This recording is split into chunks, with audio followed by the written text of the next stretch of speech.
All right, everybody, welcome into another edition of the Big Ten Show. He's the almost famous Adam Carriker. I'm the much less famous Jeff Thurn. The Big Ten Show brought to you by Jacobson Seed Company, based out of Iowa, but all over the Midwest. You can check them out on their website, but more importantly, I just want to say this, Adam, because Jacobson is new to the Big Ten Show, and I just want everybody to understand what they're all about. When you go out and you get your seeds from Jacobson Seed Company, not only are they your hybrid advantage, it's like delivering Big Ten linemen to your fields. If you don't go through Jacobson Seed Co., you're only getting D2 dudes. 50-pound difference per bushel, right? Like, trust me, man. There you go. That's all you need to know. 50 pounds more per bushel with the hybrid leader, our good friends, Jacobson Seed Co. All right, Adam. So today on the show, now that you've come back from your 17-week vacation, thanks for rounding down. Appreciate it. No problem. We had last week, me and Cole had a great conversation about Northwestern, and we also discussed your and I's thought process idea of adding playoffs within conferences to determine the conference champion. Now I assume he agreed with me. I assume so. He agreed with me. I forgot what you even said. I forgot what you even said. What's a V-neck for? What is a V-neck for, Jeff? It's to act like you are working hard when you really are a slacker. Am I getting better? No, not even close. Go back and watch previous shows, folks. Help Jeff out. All right, go ahead. It's just a plug. iTunes, Spotify, YouTube. So Big Ten Media Days is coming up this week. And so Adam and I are going to have sort of like an SNL skit for you where we get to be the head coaches. He's going to be the head coaches in the Big Ten West. I'm going to be the head coaches in the Big Ten East. We also have some comments from SEC Media Day last week that is very pertinent to the Big Ten. But Adam, I wanted to start today, like the Big Ten Media Days, SEC Media Days, they become multi-day spectacles on the networks, and everybody ascends on these locations to get not only good sound clips, but to rack up the corporate debit card, get away from the office one more time before we get to the regular season. Back when you were playing, and this back in my day, right. was Big 12 Media Days something? Was it a big deal? What was it like? It was something I found out that I was going to be partaking in like 48 hours before. I dreaded every second of it because this may shock you. I was very shy publicly. I did not like public speaking. I did not like the media because I'd been misquoted several times. There are some fine folks in the media I've learned over the years. Jeff, you're not one of them. Sorry. Did you miss me while I was gone pretending to be on vacation? Cole was way too nice to me last week, man. So anyways, first of all, I'm so much better with heights. I dreaded the airplane flight. And then it was a small airplane. I hate to this day, if you want to freak me out, put me in a tight, dark space and I will freak out. Okay. I'm much better with airplanes now, but it was not then. I hated the flight. I hated the tight space. I hated being in front of the media. And that's just the public speaking aspect. I was so nervous. And this was par for the course back then. I'm a big guy. I mean, I sweat on this show and I'm not nervous at all. I'm just having fun. But I was drenched in sweat. Like I had literally just walked out of the shower and just put my clothes on without ever drying, talking in front of all these cameras and bright lights. And so I couldn't wait for the thing to end. Needless to say, I have a little bit different mentality now. But yeah, my experience was short, quick, and it was still too long for me. But that was just more, certain things that I had to get over with when I was growing up, so to speak, back in my day, and we walked uphill both ways to school and the wind always blowed in our face. Now I would enjoy it much more. It is much more of a spectacle. It is much more coverage. Thankfully, back then, very few people saw my sweat-soaked self trying to speak coherently at the time. So was that 2006 when you went to Media Days? Is that right? Yes, that is correct. So I found a photo of you that I think they used not only for like the website back then, but I think they used it as like the photo that they used. And so once we release this on Twitter, I'm going to subtweet it with the picture that I found of you. So people are going to have to go to Twitter at JTESPN. Like you weren't smiling, man. There's no teeth coming out of your mouth. Oh, yeah. Like I don't doubt it. Yeah, you're probably right. You were wearing a suit, though, with the blue tie. I'm looking at it right now, like a little off blue shirt underneath a black suit. But you did not look happy to take that picture. I'm guessing. I also to this day do not like dressing up. This is me dressing up. By the way, a V-neck, for those who don't know, says I could have dressed up, but I chose not to. So that just, it was an honor. that maybe I didn't appreciate as much as I should at the time and or enjoyed. But I will tell you, man, from 2006 to 2023, dude, I look like I've aged a lot, man. And I know people give us all kinds of shit on this show because, like, this eye, for some reason, looks like somebody punched me before. Like, I got dark eyes because I got 3 boys under the age of 8, and I don't deal with it as healthy as Adam does with his 17 children. So, like, I got these black things under my eyes. I don't drink, like, at all. I quit doing drugs in college. So, well, maybe, I don't know. I still take Tylenol a lot. But you know, like these eyes here, man, I'm trying to not look like somebody beat me up, but you know, you look very good from 06 to now. You look like you got older, you know, more mature facial expression, but like, you don't look that much different, man. Well done. Well, I appreciate that. I am 15 pounds lighter than I was then. I'd like to be about 30 pounds lighter than I was at the Big 12 media days, but that's what happens. Okay. Did I tell you I wrecked my bike? We don't have to go down this rabbit hole. I wrecked my bike. You hurt your hand. Yeah. My shoulder's all jacked up. It's actually much better now, but it looks like I've got this big Hulk shoulder on this side. Thankfully, this shirt covers it up, and this is a normal shoulder. I could start working out, but I haven't worked out in about 6 weeks, and I may be a regular at, you know, Dairy Queen and Burger King right now. So that doesn't help, but I'll get there. Dude, I eat fast food every day of my life, okay? Like, there isn't a day that goes by that I don't eat fast food, all right? Like, why are they not sponsoring us? They should be sponsoring us. All of them need to. I literally am an equal opportunity fast food consumer, right? Like, I will go wherever you need me to. They were smart. They built a Dairy Queen 2 blocks from my house. And so, like, man, I have to drive by it to get home. And it takes all the willpower in the world not to go eat some cheese curds and a Blizzard. By the way, the best way to do a Blizzard, and maybe you've done this before, you get a mini Blizzard with double the stuff, okay? Ooh. So little ice cream, lots of treats. Try it next time you go get yourself chocolate chip cookie dough, like double the cookie dough. Oh my gosh. Yes, no even need for ice cream. Just give me the straight up cookie dough, man. Exactly, man. Exactly. All right. So we found out that Adam was a lot more of an introvert then than he is now. And we found out that he was a lot fatter then than he is now. No, I'm fatter now. It was just more muscle back then, so I weighed more. So he was much more stronger then than he is now. Yes. So I'm sure many of the guys going to media days now are going to look back 15 years from now and say, "Oh, those were the glory days where we only had 17,000 cameras at us at our media days. Now there's all these others." But it is Big Ten media days this week. So how do you want to do this, Adam? Do you want to go every other? You want to go all in a row, rapid fire, shoot them fast, shoot them slow? What do you want to do here? So I'm confused. Am I the Big East coaches or are you the Big East coaches? Big Ten East coaches, I'm sorry. I'm the Big Ten East coaches. Okay, good. Because you said I was the – oh, I thought you were the Big Ten I take that back. You're the Big Ten – wait. Start over. You're the Big Ten East coaches. You're asking the questions to the Big Ten West coach, okay? Now we're on the same page. I want to start out. And how about I do all the West because you're the West and I'll be all the East and then you go. All right, sounds good. All right. So I'm Adam Carriker, the Big Ten Show. Here we are with brand new head coach for Wisconsin, Mr. Luke Fickell. All right, Luke, here's my question for you. Why are you changing Wisconsin's offense, which has been so successful for so long and fits your recruiting abilities? All right, to a more spread passing attack. I have always said Wisconsin's offense just needs a quarterback that actually matters. They had it for 1 year in Russell Wilson. Why don't you just run the option? Why don't you just pass the ball a little bit more? What are you doing, Luke?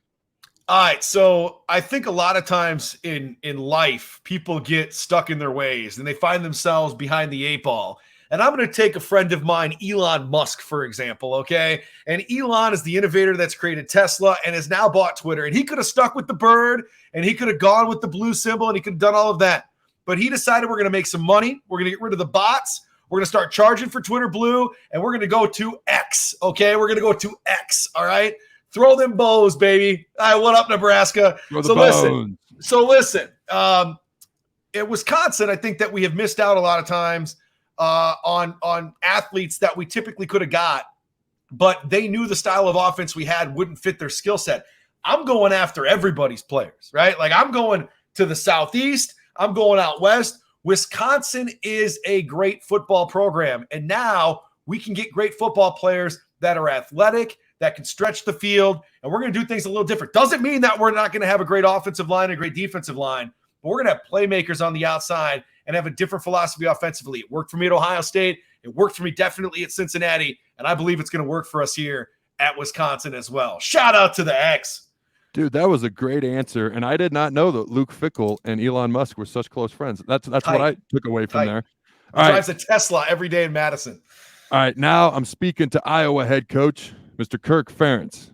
Here's my question to you, Mr. Ferentz. Don't ask me about my son. Don't ask me about my son.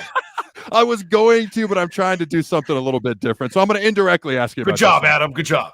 Why don't you change up your offense and join the 21st century with your scheme? You scored 7 points versus an FCS team, 6 points versus Illinois, where the S is silent, and 7 points versus your in-state rival, Iowa State. And you got held to 17 points by the mighty Black Shirts on Black Friday. Why don't you join the 21st century and actually change up your scheme? Now, I heard earlier today that my cohort at Wisconsin said that you need to change things up so you don't get stuck in your ways. But I have a different philosophy. My philosophy is, if it ain't broke, don't fix it. I don't know if you know this, Adam, but last year we went 5-4 in the Big Ten. That means we were second in the Big Ten West. We were one game away from making it to the Big Ten championship. And if you know something about us, Adam, we make big bowls regardless of how many points we score on the scoreboard. Listen, my son, little whippersnapper there, Ferentz, he's changed things up a lot. It's going to look a little different, but we're still a bread and butter, run the football, score 17 points, and beat you up in the trenches. And as long as I'm head coach at Iowa until 2064, we will continue to run the football and not change our philosophy. Thank you for the question, Adam. I look forward to seeing baby Ferentz's offense score 3 points a game. All right, Mr. PJ Fleck. This is Adam Carriker of the Big Ten Show. I'm happy to be here with you. My question is, where exactly are you rowing the boat to? Adam, you look great today, man. You look really awesome. Just kidding. All right. Oh, I was going to say, that's a great question, sir. Great question. Go ahead. What's your question, Adam? What's your question? Here's my serious question. Can you overcome the brutal schedule in front of you? Okay. You have more talented, more explosive type guys, especially on offense. Okay. Can you finally break through and do what you have not done before and make it to Indy in the Big Ten championship game? Well, I'm glad you asked about rowing the boat, Adam, because I think, Adam, you look like a guy that could definitely row the boat for us back in the day and today as well. You look like you could take some oars and really get us upstream. Now, listen, when we say row the boat, it doesn't just mean that we're just going to row the boat. It means we can go upstream, downstream, left stream, right stream, whatever stream we need to go, Adam. So when we have a tough schedule, you know what we do? We row the boat through some very treacherous waters. It's like we're out there in the rapids in your neck of the woods in Colorado. We're going to continue to do things and do things our way. Listen, the schedule is tough. I tell my guys all the time, we don't make the schedule. We just have to navigate it. And sometimes, like those rapid waters that we're rowing the boat through, we have to go through some very difficult times. And listen, I feel like losing Mo last year is going to be a big, big hole we have to fill. If we can't figure out our run game, we're going to find ourselves in those treacherous waters. But listen, I am PJ Fleck, and I motivate as well as anybody in the Big Ten. And I'm going to rely on that this year with some young guys taking over some roles. Listen, we had a lot of guys that were 18-year seniors that were going through their COVID years at the offensive line. They're now gone. We have to have some young guys step up, and I'm relying on those young guys. Did you look at our recruiting classes lately, Adam? Much better than my predecessors. So I feel like those guys are going to be the reason why we roll the boat through those treacherous waters. By the way, Adam, great question. I think you could row some boats for us up here in Minneapolis. Oh, man, I don't think I could ever match that PJ Fleck impression right there. That was great. All right, I want to hear Matt Rule. All right, Matt Rule. I'm one of your proud former alumni, proud Husker. All right. What makes you so special? What makes you the guy that'll bring Nebraska back to being a contender? Listen, I think I've done it before at Temple. I did it at Baylor. And let me tell you, the resources at Baylor and at Temple combined don't equal half the resources that I have now at Nebraska. And by the way, Adam, I'm glad you asked me this question on the Big Ten show. Much better than Carriker Chronicles, the other show that you host, because you got that Jeff Thurn guy on with you here. I'll tell you this right now. We're getting back there. It's going to take some time, but I really believe that my special sauce of what's been able to work in these rebuilds is going to be probably 2 or 3 steps farther along, simply based on what I have to operate with. I went into a bare kitchen. I had no groceries in Baylor, and I was able to cook up a 4-star meal. I got groceries now, and it's going to be a 5-star meal eventually. And I'm leaning on the past of people like you, great Tommy Frazier, the wonderful Coach Tom Osborne. I'm going to utilize those people that have been successful before and implementing my own style, and together collectively, I think we can do it. I don't want to do it on my own. I'm not going to be able to do it on my own, but I believe Nebraska is a very special place. We have a long way to go to get to Ohio State and Michigan and Penn State and even some of the others in the middle of the pack. But I believe that I have a track record that shows in college football, let me be specific, in college football, I can get it done. So I think the Husker fan should have some faith and watch. We're going to be better this year on the football field. I can promise you that. Well, I want to thank you, Coach Rule, for bringing up the Carriker Chronicles. I am not pestered by Jeff Thurn, where the H is silent on that show each and every day. It returns August 1st, I might add. August 1st, Carriker Chronicles. August 15th, the website, carrikerchronicles.com, comes back. Thank you for opening that door. And you did a slightly above average job with the answer. Now, Brett Bielema.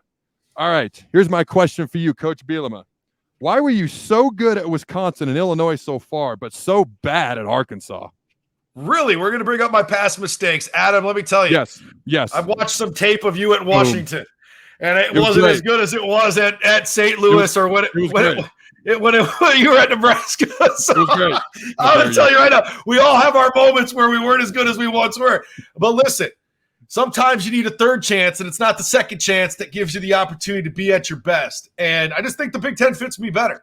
The SEC just wasn't for me. I didn't feel at home all the time at Arkansas. I feel at home here at Illinois. And I also think, too, that some of the recruiting circles that I had at Wisconsin, I've been able to dive back into here at Illinois. And it's really helped pick up and really get that recruiting going. And we all know recruiting's the lifeblood of college football. Our recruiting's been better here at Illinois.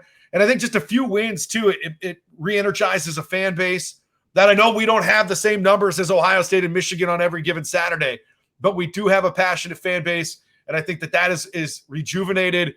And listen, man, guys like playing for me. I don't know what it is, but they like playing for me. And they like playing for me right now at the Illini. So things are in a good place here in Illinois. All right. Slightly above average job right there. Ryan Walters, head coach of Purdue.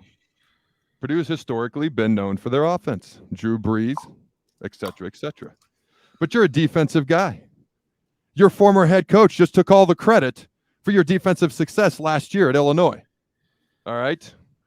Illinois, you had the number 1 scoring defense in the country. You were number 2 in takeaways and number 3 in yards per play and top 10 in third down stops percentage. Which unit will be your stronger unit this season, offense or defense? I think it's going to be our defense, and that's a good thing because our offense is going to be really good as well. So if our defense can match that or eclipse that, we're going to find ourselves in a position again where we can go to the Big Ten championship game, and maybe that outcome is different than it was last year. And I felt like at moments, looking back at the tape, we had moments where we were going back and forth early in that game, and then the separation at the end as far as the final score. Now, I wasn't a part of that group then, but I believe if we get back to that moment and our defense is as good as our offense, you won't see the kind of numbers offensively put up against us as we did in that Big Ten championship game. Listen, Purdue may historically be an offensive school, but there's some good football players in the state of Indiana, some good guys on the defensive side, and we recruit pretty darn well for Purdue in the state of Indiana. So I feel like with that and my philosophies and schematics that we'll be in a position to match our offense, which has historically been good, including last year. We got a little bit of a quarterback battle that's been going on the last couple of years, and it's worked out in our favor when we picked the right guy. This year, I think it's no different. I really like what we can do, and I think defensively, we have to elevate our level to our offense. We're going to have a really balanced football team. There is a lot of really good talent, football talent in the state of Indiana, especially in South Bend. All right, now, Northwestern Athletic Director and Northwestern President, Derek Gregg and Michael Schill. What are your thoughts on sexual harassment type hazing? Hey, let me tell you, I can't comment on current. I can't comment on current litigation. We're a private university. Sorry, Adam. Try to sneak that in there. We're a private university. Can't comment. No comment. All right, stack of books. I'll be nice to you. All right, who in the world is going to want to be the next head coach of the University of Northwestern? That's a serious question for you.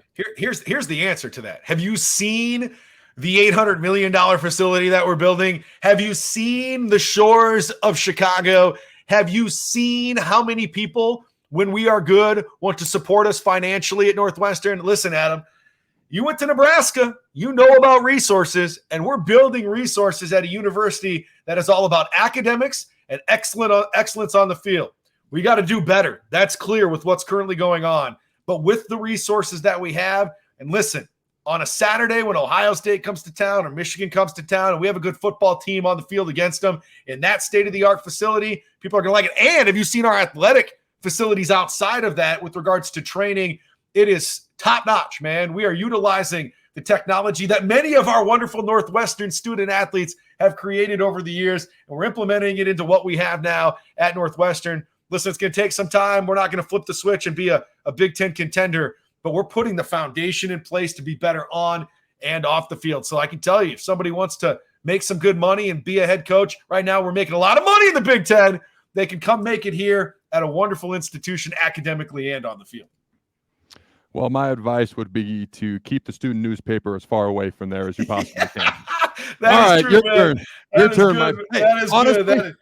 Honestly, I don't know what else you could have done with that Northwestern question. You did about as good as you could possibly do with that one. No comment on the litigation. I can just tell you about our nice facility that we're building. That was a tough one. All right, go ahead. The Big Ten Show brought to you by Jacobson Seed Co., your hybrid advantage. As we said, they produce offensive linemen in the Big Ten. On the field, that's the field where you grow your seeds, man. Check them out, 50 pounds more per bushel with the hybrid advantage. Check out Jacobson Seed Co. Listen, Adam, we're going to start with the team that finished 7th in the Big Ten East and work our way to the top. We're going to start with Rutgers. So, Mr. Greg Schiano, over the years, you have used the phrase chopping wood. So I ask you this, as I am Jeff Thurn from the Big Ten Show. How do you get back to chopping wood when the Big Ten East is loaded? Well, here's what you do. You grab a big giant axe, you head into the woods, you find the biggest, baddest tree, and you just start whacking away. I don't know what that has to do with football, but I did it once here at Rutgers, and I'll do it again. Oh, by the way, we do not take knees to end games, if you remember my NFL career. If somebody else takes a knee, our D linemen are going to hit him right in the mouth. That's right. Next question. I like that. That's good. I don't know if that's going to get them more wins because they lost 5 in a row at the end last year, but I hope for Rutgers fans they do. And they start off with not like a terrible schedule, but like it gets murderer's row after that. I've literally never seen Greg Schiano answer a question. I have no idea if that impression's on or not. So I just know he's an intense guy. All right, let's go to Indiana. Head football coach Tom Allen, not to be confused with Tim Allen next. How do you close the gap in state between you and the team that went to the Big Ten championship a year ago in Purdue? I think you got to start there if you want to start climbing up the ranks. How do you close that gap with Purdue? Well, we were good about 3 years ago. Struggled since then, just a smidge. Hopefully we can get back to where we once were, maybe score some points. I don't know why it looks like we have a cactus on the side of our helmet, but we do. And Purdue, they got a new head coach and a brutal schedule. They're not even on my radar. I'm going straight for Notre Dame. They're not in the Big Ten, but that's okay. I don't know the last time we played them. That doesn't matter either. We're going to be better, and that's all I got. I like that. Forget Purdue. We're coming for Notre Dame. Forget Purdue. All right, next we're going to Michigan State. Head football coach Mel Tucker. First year, Mel, you had a tremendous season. It got you a contract extension, paid you a lot of money. Last year, not so much. How do you justify your salary versus the results? Just like that. Oh, sorry. I'm busy making it rain. I'm sorry. Am I supposed to coach football at some point in time? Honestly, I did okay at Colorado. I'm really not sure why they paid me so much, but it really doesn't matter because I got dollar bills, y'all. Here's what we're going to do.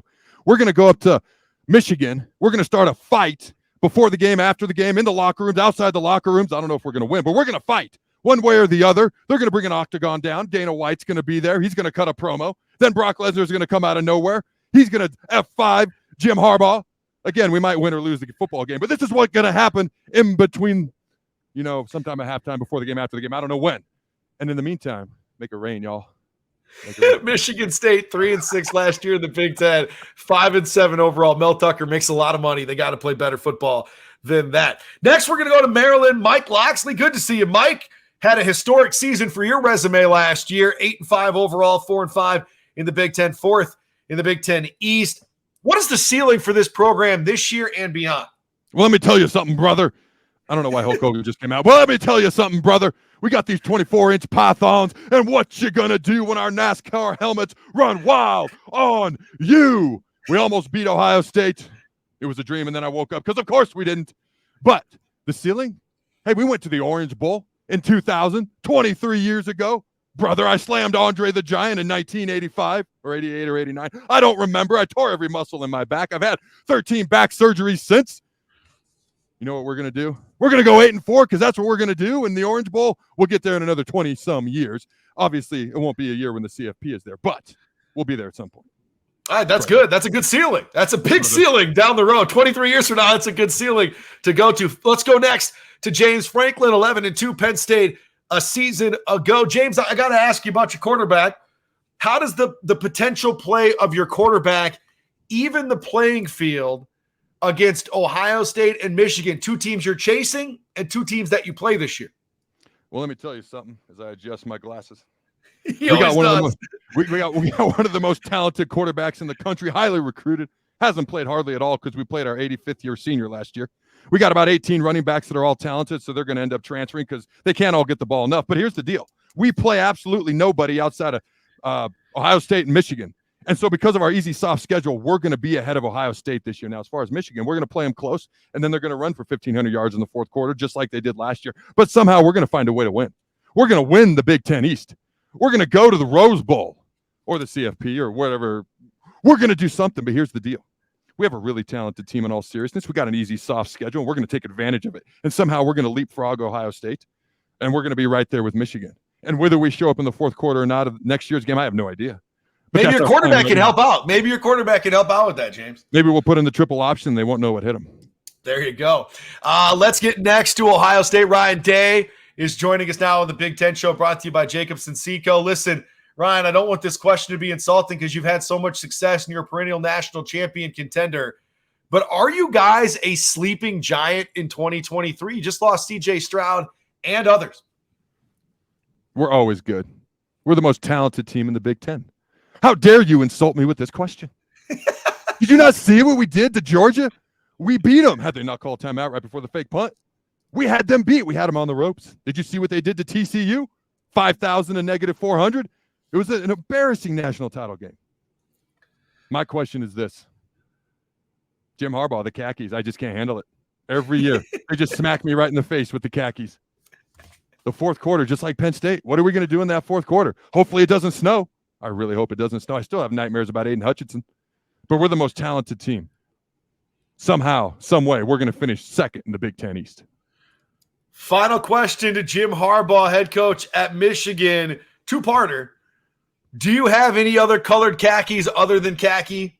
And number two, how do you get your team not to be complacent with the recent success you've had the last couple of years? Pardon me while I finish ironing my khakis. I got my khaki shorts, I got my khaki pants, and I got my khaki jorts. These are my jorts I'm personally. Let me slip them on real quick. I could be in my underwear for all you know. All right, so here's the deal. Glad that I don't know. You know what we're going to do? Yeah. We're going to beat Ohio State again. Of course. We're going to beat them up. We're going to lay the smack down. We're going to stomp a mud hole in them and walk it dry just like we always do. They're soft. They're fast. They're talented, but they're soft. Penn Jim, State. Do you have amnesia? It's been only 2 years that you've won in a row. I'm just making sure. You're only as good as your last two games versus Michigan. That's all I know. There you go. That's good. Penn State, they're the little brother to our little brother.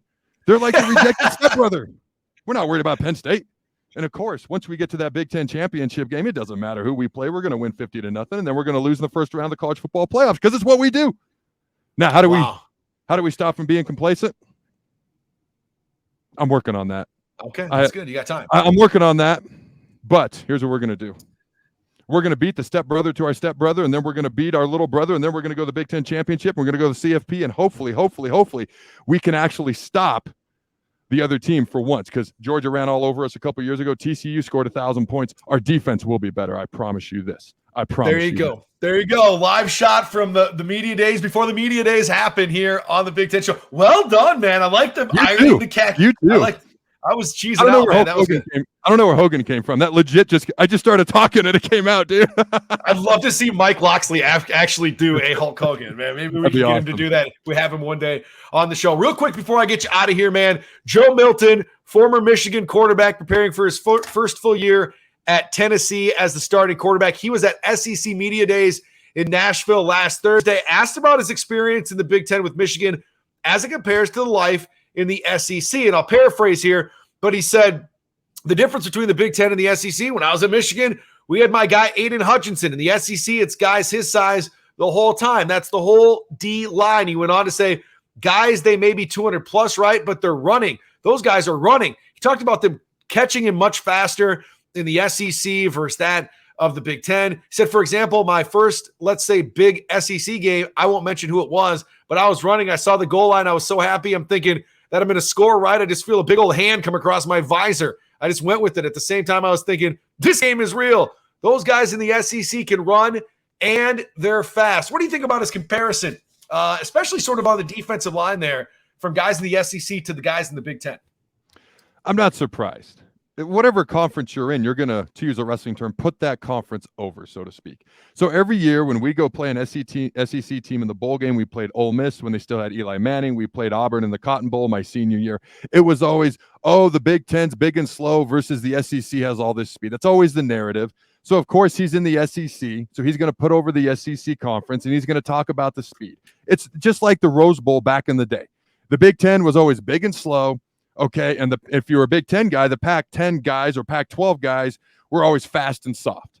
So to me, this doesn't surprise me at all. By the way, 200 pounds is not very big for a D lineman, but I get the point he was trying to make. He said 200 He's going to put that's like a safety, maybe. I don't know. It's a fat corner. I get what he's trying to say, though.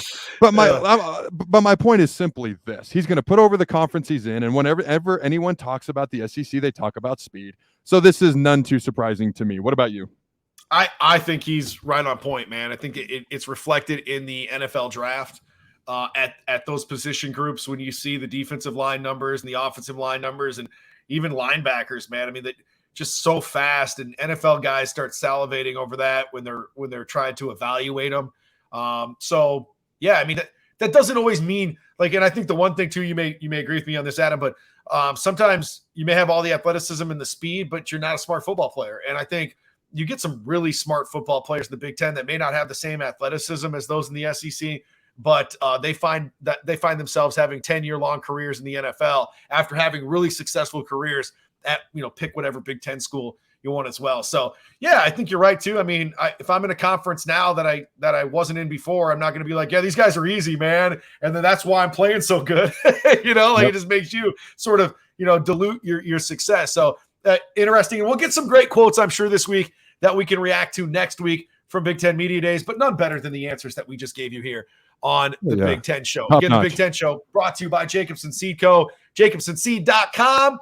For all your seed needs, the Hybrid Advantage, check them out. I promise you'll have better luck in the fields, and you'll be able to watch those on the field to play more because your seeds will be working for you. All right, Adam, I'll look forward to next week. We will chat then. We'll have plenty to react to as another page has turned here on the Big Ten Show. Check us out, iTunes, Spotify, and YouTube. Thanks to all of you who continue to watch the show. The numbers are growing because of each and every one of you. Have a wonderful week, y'all. We'll check in next week.